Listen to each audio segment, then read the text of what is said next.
Eu assisti agora, e é de onde eu tirei essas imagens aqui, eh, o jogo do Vitória de Guimarães contra o Porto. É uma partida onde o Vitória perdeu por 2-1 de virada, mas enfrentando um time de ponta, um time, um dos principais times de Portugal, junto com Benfica e Sporting. Jogo difícil e fez um jogo duro, fez um bom jogo. Mas o mais importante aqui do que fazer um bom jogo, um jogo ruim, era tentar entender um pouquinho das ideias dele, de estrutura de time, como o time se movimenta, como defende, como ataca. Esse foi o meu estudo sobre o trabalho do Álvaro. E aqui a gente está vendo já um pouquinho da diferença que tem, pelo menos em relação ao Vasco que a gente tem visto. As partidas que eu vi do Vitória, até puxando dados de maneira geral da equipe, era sempre um time jogando com 3 zagueiros. Isso foi tentado pelo Ramon Dias no Vasco no início da temporada, no ano passado em alguns jogos também. Acabou abrindo mão disso no meio do caminho. O Vitória de Guimarães jogava com esses 3 zagueiros, com 2 alas bem abertos, a gente está vendo esses 2 jogadores aqui, e muito do jogo, inclusive do Vitória, acontecia pelo lado.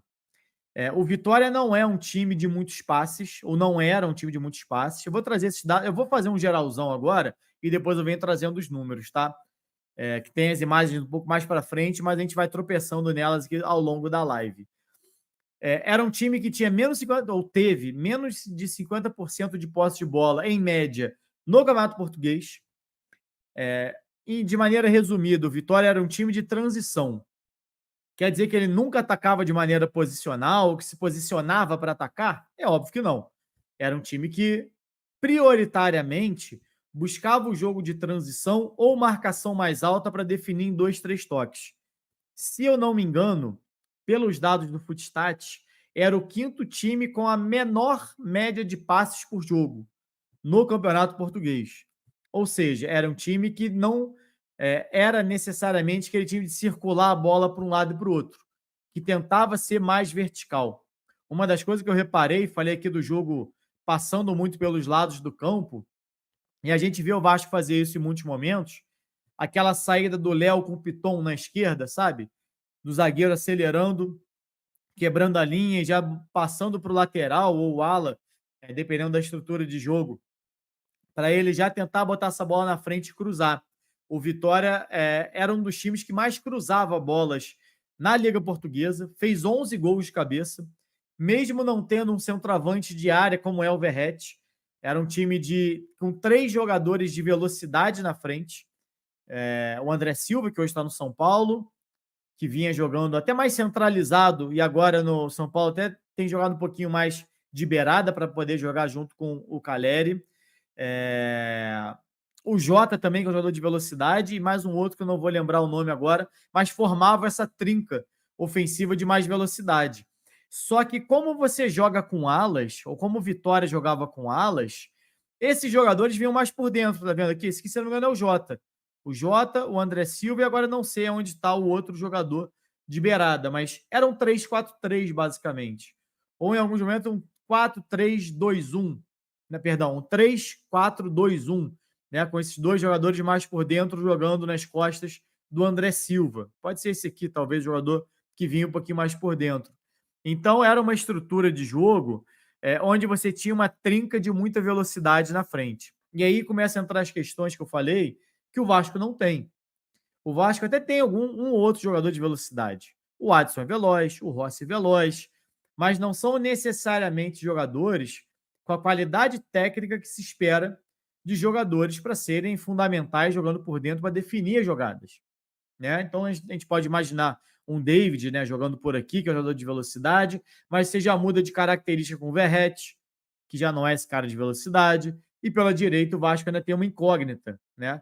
Mas a questão aqui era que hoje, diferente do que o Vasco joga hoje, esses jogadores que inicialmente partem da beirada, eles vão jogar um pouquinho mais por dentro, né? Ou vinha, né, no Vitória, pelo menos, jogavam um pouco mais por dentro.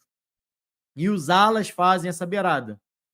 Fica esses 2 jogadores que, inclusive, o Bruno, deixa eu só lembrar, Bruno Gaspar pela direita, que era o ala pela direita, era o 11º jogador com mais cruzamentos certos no campeonato. Então, o lado direito do Vitória tempo todo esse jogador subindo para cruzar. O Thiago Silva, que era o 10 desse time, eu vou falar um pouquinho mais sobre ele um pouco mais à frente, era um desses caras, não tinha, só tinham 2 jogadores mais por dentro, né? Você tinha os alas, você tem a trinca defensiva, os 2 alas mais abertos, e para formar essa linha de 4 no 3-4-3, 2 meias, ou 2 médios, como gostam de falar os portugueses. O Thiago Silva, que era um 10, e não vou lembrar o nome do 8 aqui, mas eram os 2 caras que controlavam o jogo ali por dentro.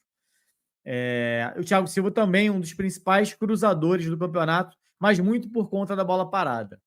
E aí entra um outro porém, né? Falei aqui dos pontas, desses jogadores aqui, que o Vasco não tem com essa qualidade que a Série A pede, né? Então isso é um problema que o Álvaro vai ter que trabalhar, né? Esses jogadores por dentro que têm velocidade, mas não tem tanta qualidade assim. O Jota, se eu não me engano, era um dos maiores dribladores da Liga Portuguesa.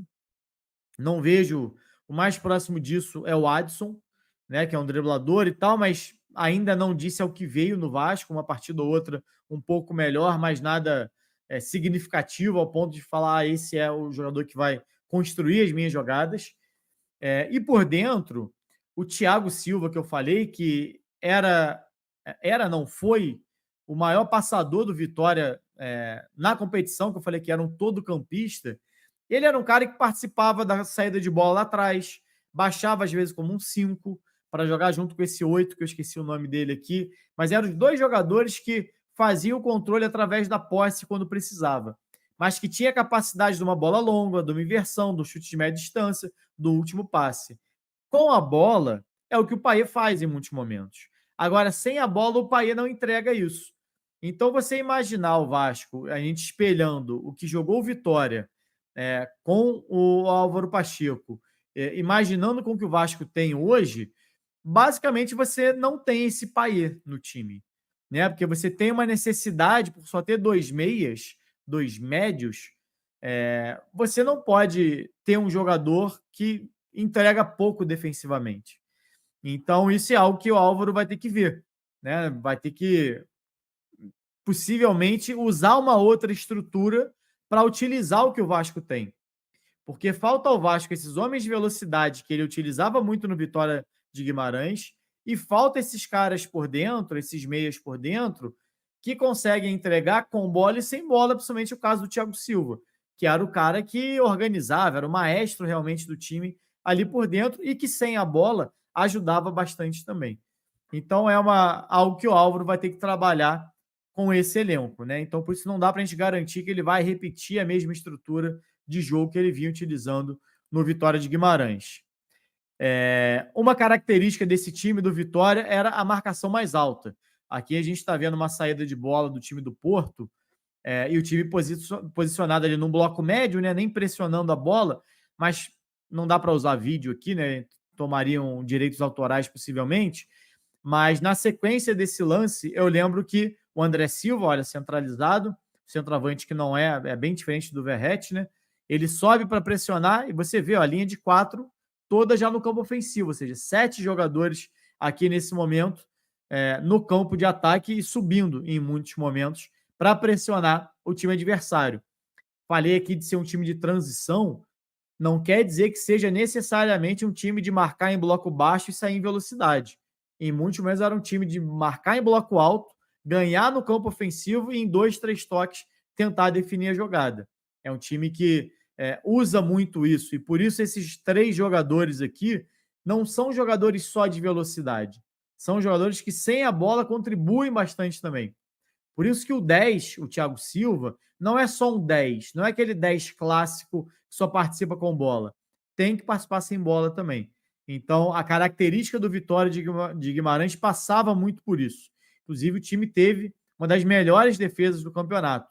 Era um time que se protegia muito bem defensivamente, muito por conta dessa pressão. Apesar de não ter a posse o tempo todo, conseguia roubar e acelerar em muitos momentos. Aqui, ó.